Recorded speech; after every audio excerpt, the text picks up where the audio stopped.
Thank you for staying with us. It's still today's style, and it's that moment where I put a designer on the hotspot. She's into accessories, not the conventional clothing. And the interesting part about this lady is the fact that she's an architect. Thank you so much, Zuhri Ajibola, for joining us. You look very beautiful. Thank you, and you too. Your afro is giving me life. We're sharing similar look. Yeah, it's giving me life. Probably the next hairstyle will be this. Okay, cool. You have been in this business of accessories for quite some time now. Yeah. You left makeup, you were into makeup, you were also into hairdo, and you went into accessories. Why accessories? It's not that I left makeup or I left hair. You still do makeup? I transitioned from makeup, hair, into making products. It's still the same fashion brand. And remember when I was writing my business plan, I said I wanted to be in different aspects of fashion, which I itemized. And the list then to start with was makeup and hair.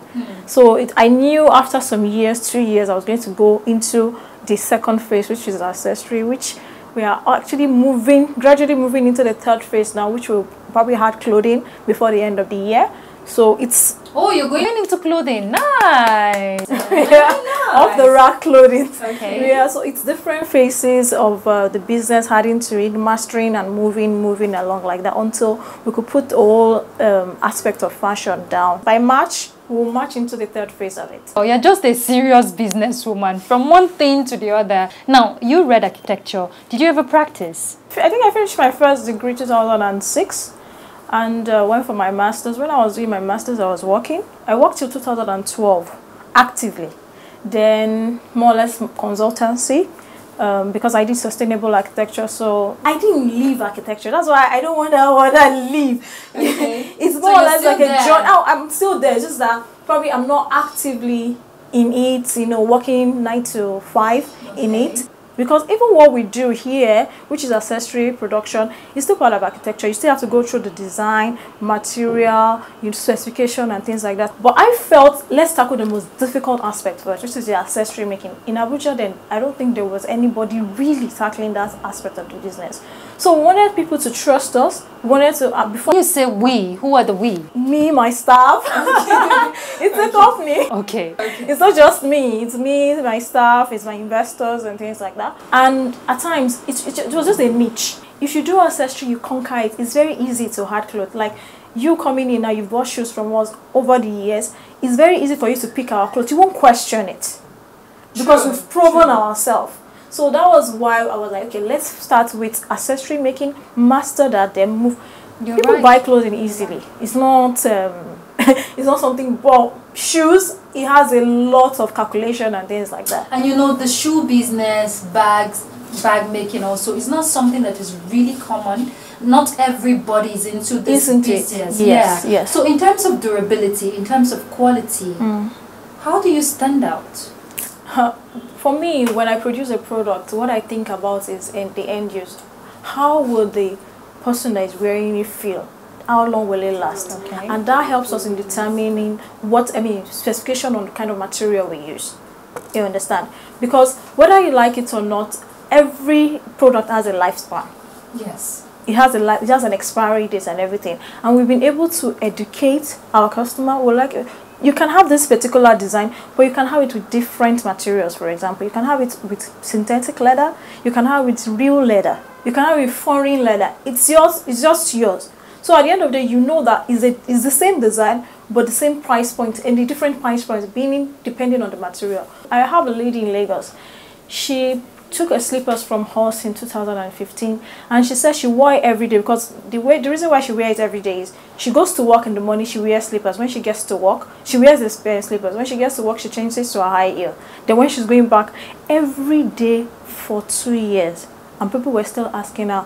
So at the end of the day, she ended up ordering from us to sell to her friends. It's durable, and it represents Nigeria in one way or the other. So Zuhri, where do you get your material from? It depends. If it's a leather, I get from Kano. I have a tannery, person that owns a tannery in Kano. He sends me my leather. But I notice you do more of the Ankara fabric. Yes, we use Ankara. From Ankara, we get it from shops. But when it comes to other raw materials like let's say PU leather, we get from Aba. We also use a lot of Ashoke. We get that one from Ilorin. I get inspired by Ashoke a lot, so we incorporate it in a lot of our products like shoes, slippers, bags, things like that. Before I buy Ankara in the market, I have to make sure that it does not bleed. Because if it bleeds, if you wash the shoe or you wash the bag, it gets gone. Then again, also Ankara has different patterns. A pattern might be good on a clothes, but might not be good on a shoe. Yes. So based on that, we'll be able to put policies and guidelines in place where, apart from probably souvenir, probably we're making a souvenir for a particular wedding,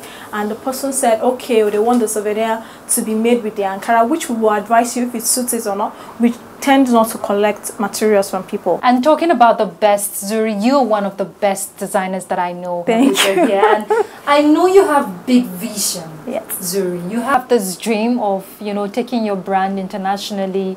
Have you started? In a way we have, but I'm also looking forward for more assistance from the government, because whether you like it or not, we do the informal export. Informal export is you exporting through a family friend, a friend, or somebody ordering from abroad and you sending.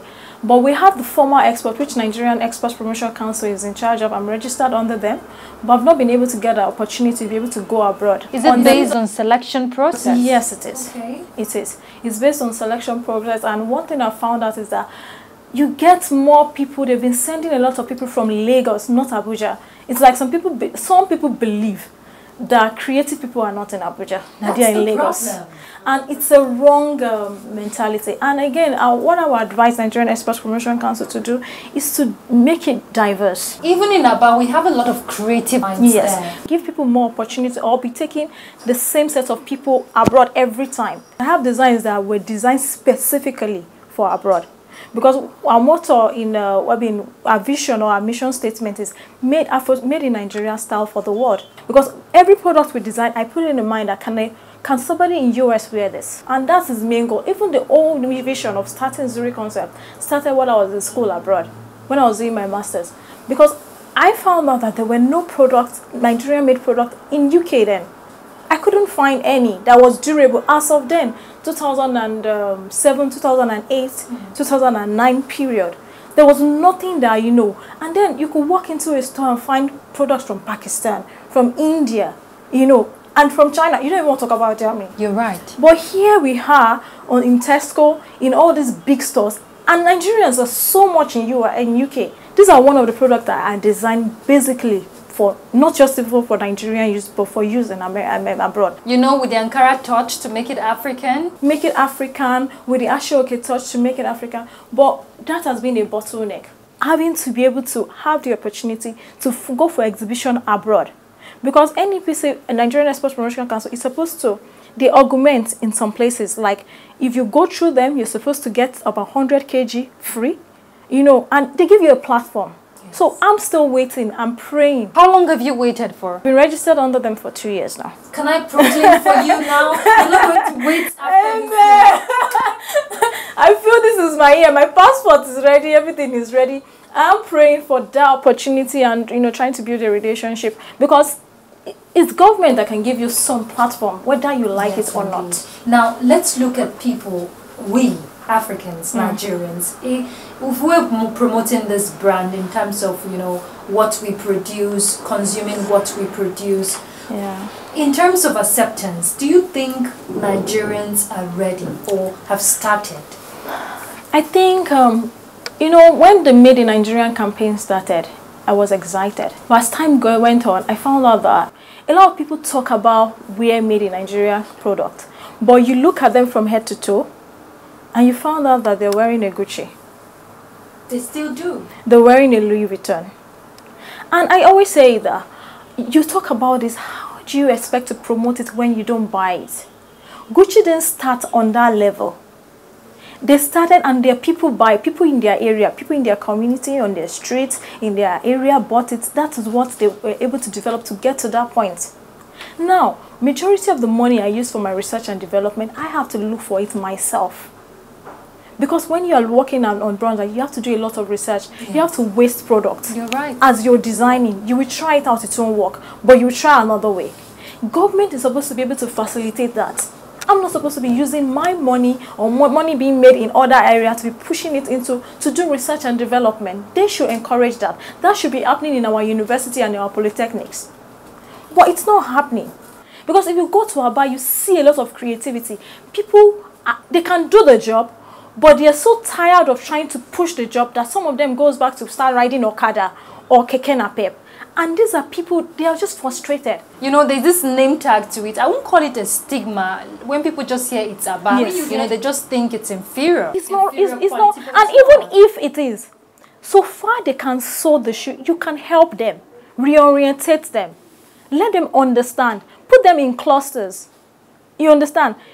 You just need to, see, when information comes, knowledge comes, people change. All these white-collar jobs, they are no more available. They are not. But let's get back to you. I know you're very passionate about promoting the Made in Nigerian brand because she's proudly representing Made in Nigeria. Yes, I am. But in terms of your designs, where do you get your creativity from? How did I come about this design? Number one, I wanted to do something that looks like sneakers. But for a child, I know lace doesn't work. Okay. So for this design, I decided that, okay, let's put elastic because it's be easier for a child to put on and to put off. Yes. You understand? So it's the functionality of the product that determines the design. But we have Ashoke, and Ashoke is very durable. True, because I remember when I was a little girl, my mom had some Ashoke, and when I grew up, I still met them. And they are breathable, meaning your leg will not be hot. And this is a hot weather. Nigeria is hot. Now, Zuhri, are you thinking of having a fashion show, your fashion show, where you have to showcase your shoes, your bags, all your accessories? And for now, what we do is we help, like if somebody has a fashion show, we provide shoes or things like that. But I've not probably spearheaded a fashion show myself because that's cost intensive, but we support fashion houses that want to do fashion shows. We want to use our shoes, we want to use our bag. Yes, we collaborate. Probably when we finally move to the third phase of the business, which is having clothing, then we'll be able to organize. That way the clothes, the everything is all realized. I love that, Zuhri. So, and you've already told us your future plans, but what should Nigerians expect from the fashion industry in the near future? I love to ask this question because I want to feel the pulse of every designer if we're projecting the fashion industry positively. I see ships taking made in Nigerian product out. Amen to that, Zuhri. Amen. I see Nigerian being one of the most powerful economic country in the world, and that will be helped especially by Nigerian fashion. If you notice, you see big brands abroad now copying Nigerian fashion, using Ankara or the designs, the kind of things we wear. And you see a lot of fashion designers coming up in Nigeria and coming out doing fantastic products. It will get to a point that the way China is to the world, Nigeria is going to be to the world in terms of fashion, and that's what I'm waiting for. Nigeria is going to be exporting a lot of fashion to the world.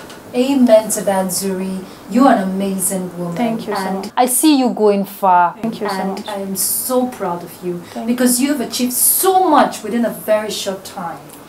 Thank you. She's still growing. Thank you so much, Zuhri. Thank you. And this is one woman promoting Made in Nigerian brand. Everything when you're talking accessories. Zuhri Ajibola, CEO, Zuhri Concept Designs. What are we waiting for? Let's do it together. We'll go on a break. Today's style will certainly continue, so you stay with us.